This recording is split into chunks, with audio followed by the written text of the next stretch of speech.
ప్రభునందు ప్రియమైన దేవుని బిడ్డారా, ప్రభువైన యేసు నామమున మీకు శుభములు. జీవముగల దేవుని కృపావర్షం మీపై సమృద్ధిగా కురియునుగాక. ఈ దినం అనగా జూన్ నెల 19వ తారీఖు 2026 శుక్రవారం హోలీ ట్రింటీ చర్చ్ మినిస్ట్రీస్ వారు అందించు అనుదినమన్న ఈ దిన మన ధ్యానాంశం ఇతరుల క్షేమం కొరకు ప్రార్థన చేయుట. ఇతరుల క్షేమం కొరకు ప్రార్థన చేయుట.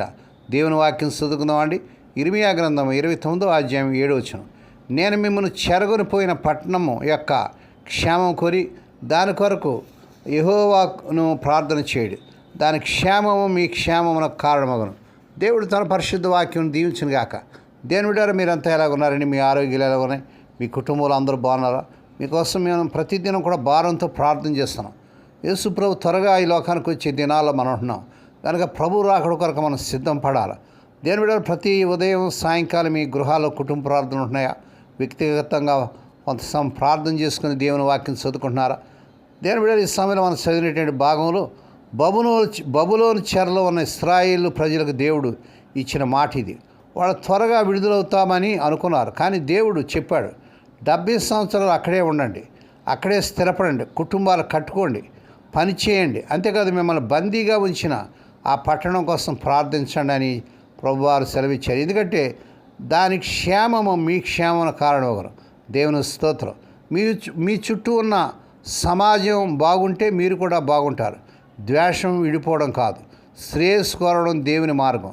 ఇది మనకు వర్తిస్తుంది. మనం ఇష్టపడని ప్రదేశంలో పరిస్థితుల్లో ఉన్నా కూడా అక్కడ దేవుని శాంతి కోసం ప్రార్థించి మంచి కోసం, అక్కడ వారి రక్షణ కోసం మనము కృషి చేసి ప్రార్థన చేయాలని ప్రభువారు పిలుపిస్తున్నాడు.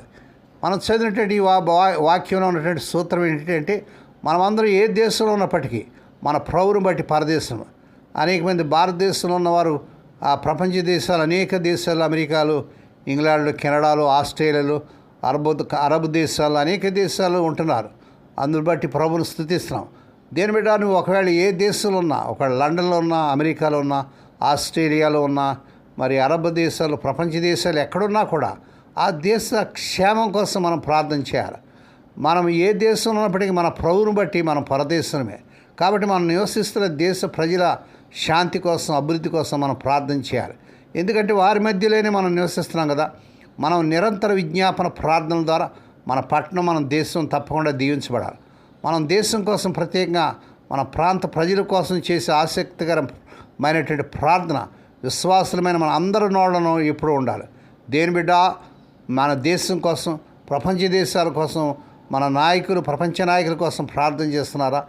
అయ్యా, మా కోసమే ప్రార్థన చేసుకోవడానికి మాకు టైం ఉండట్లేదు, ఇంక దేశాల కోసం ఎక్కడ చేయాలంటారా? అయ్యో, ఎంత విచారం.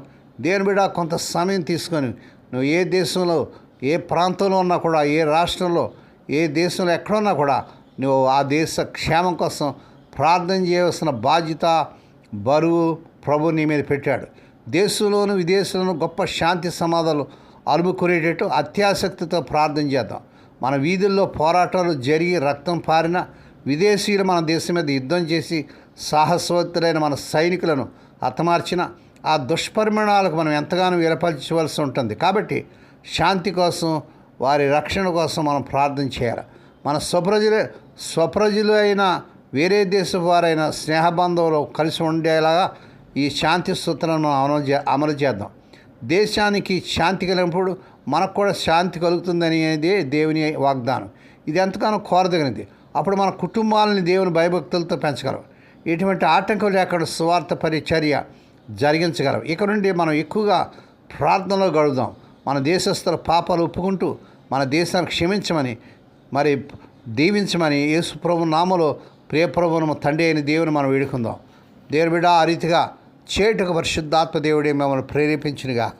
దేవుడి మాటలు దీవించునుగాక. ప్రార్థన చేసుకుందామండి. పరిశుద్ధుడైన మా తండ్రి, నువ్వెంతైనా నమ్మదగిన దేవుడు ప్రభా. మేము ఏ దేశంలో ఉన్నా, ఏ పట్టణంలో ఉన్నా, ఏ రాష్ట్రంలో ఉన్నా ఆ దేశ క్షేమం కోసం, ఆ పట్టణ క్షేమం కోసం, ప్రపంచ దేశాల కోసం ప్రార్థించే భారభరితమైనటువంటి ఆత్మను ఈ వర్తమానం వింటున్న ప్రతి బిడ్డ మీద కుమరించిన ఆయన నీకు వందనాలు. దేశాల కోసం, రాజ్యాల కోసం, మరి అధికారుల కోసం ప్రార్థన చేయాలని మరి నాయన నీ వాక్యను మీరు రాయించేర్తండి. అవును ప్రభువా, ఆ రీతిగా చేటుకు పరిశుద్ధాత్మదేవ నీ బిడ్డలకు మీరు ప్రేరేపించండి. ఈ దినము నాయన పుట్టినదినాలు, వాహ దినాలు, ఆయా శుభదినాలు జరుపుకునే బిడ్డలు బహుగా దీవించి మరొక సంవత్సరమైన దాయకరీటని బిడ్డకు ధరింపజేసి వారి పట్ల నూతన కార్యం జరిగించుకోండి.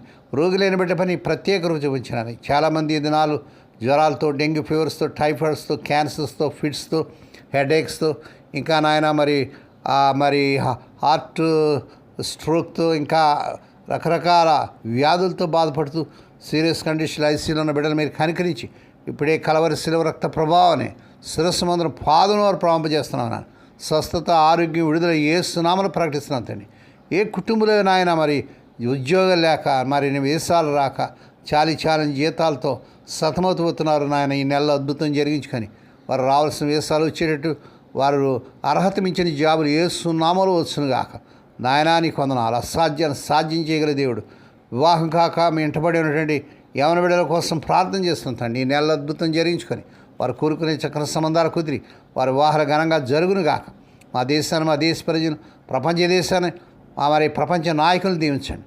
అనేక మంది మా ప్రియులు నాయన ఆయా దేశాల్లో, ప్రపంచంలో, అమెరికాలో, ఇంగ్లాండ్లో, కెనడాలో, ఆస్ట్రేలియాలో, ఆఫ్రికాలో, ఐర్లాండ్లో నాయన, ఇంకా అరబ్ దేశాల్లో, ఆయా దేశాల్లో ఉంటున్నారు ప్రభావ.